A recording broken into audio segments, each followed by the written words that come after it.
Joining us tonight is Tom Fitton, the president of Judicial Watch. Tom, great to have you here. Let's start with these revelations. I mean, it's extraordinary. This is now laid bare for the American public to know what corrupt, criminal characters were leading the FBI, parts of the Justice Department, and agents who were their minions. You're right. It is terrible corruption. Let me quickly correct you, Lou. I thought there's another James Baker. He was at the Pentagon, whose documents we released, who was in communications with the Washington Post, and that was the same agency running Stephen Halper.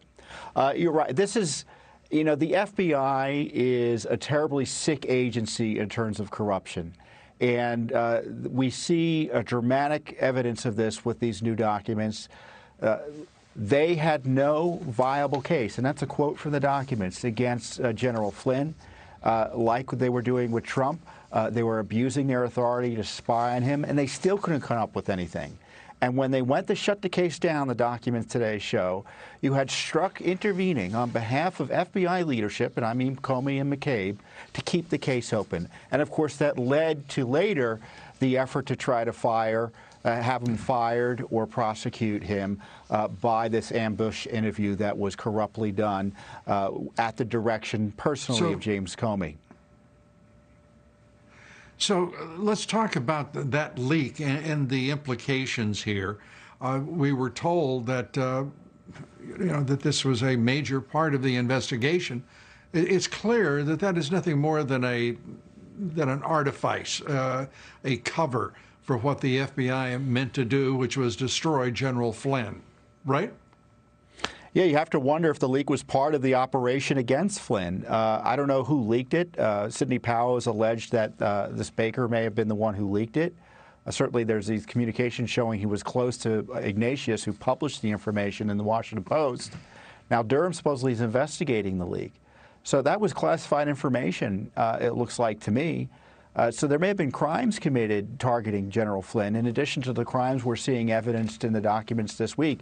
And I want to know who's responsible for the cover-up here. These documents have been in the possession of the FBI for years, evidently. These page Strzok emails and text messages have been withheld from Judicial Watch. They've been slow-rolling the release of these records. In fact, they are sitting on, right now, Lou, the FBI has 8,000 pages of page Strzok emails they've yet to release to Judicial Watch because they only can release them at a rate of 500 pages a month. We'll be getting them in the next administration. Yeah. Isn't it clear that Wray is running a cover-up? And by the way, doing so under the auspices of President Trump's Attorney General, William Barr. It is time for somebody to start leading the damn agency and the damn Department of Justice.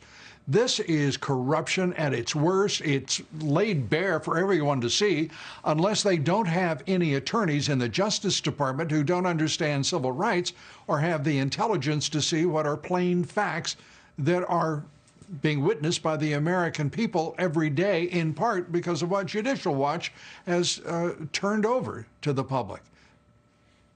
Yeah, Wray is a disappointment. I think I would hope that he does something. A disappointment?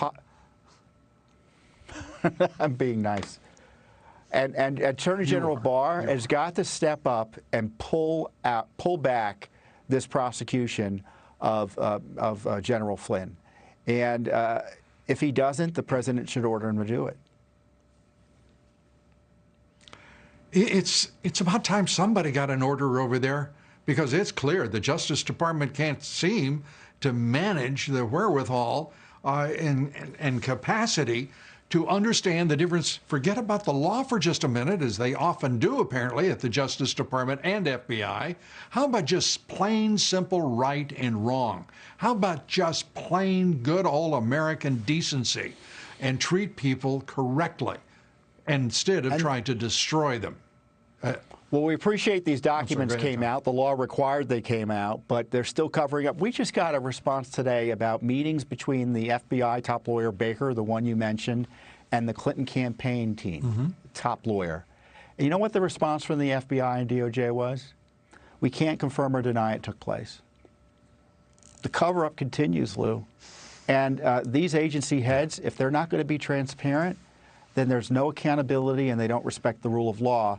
And we're at square one in terms of getting some accountability for the worst corruption scandal in American history. The targeting of Flynn was about targeting Trump, and that's where the coup had its origins. And it is so obvious what has been done to General Flynn, what was attempted to be done to President Trump. I cannot for the life of me understand why William Barr, and I don't know the man, I take him at his word, but his word is taking a very long time to do what seems so obvious to millions of Americans. Right the wrongs and straighten it out and do it now. This delay is, and by the way, Judge Sullivan, what does it take for him to understand that he's dealing with corruption of extraordinary, unprecedented, vast dimensions in the Justice Department as they go after General Flynn? That case should be thrown out by the judge instantly. And instead, everybody's pretending somehow that this is a judiciary seeking only justice. It's pure bull and far worse than anyone could have possibly imagined. You get the last word, Tom. Well, it's going to be a big task for both the judiciary and the Justice Department whether the rule of law is going to prevail or whether they're going to allow this coup attack to continue through the auspices of the Justice Department and just using the courts like a plaything. You see that with Judge Sullivan, they use the courts like a plaything with the FISA courts. I would like Judge Sullivan to institute criminal contempt proceedings against the Justice Department and FBI officials responsible for this, just as the FISA courts should have done, frankly, 2 years ago. And still has done nothing. And by the way, administered by none other than the Chief Justice, John Roberts, who has sat on his hands and hidden behind a robe, cowardly, corruptly, in my opinion. Tom Fitton, good to have you here. Thank you. You're welcome, Mark.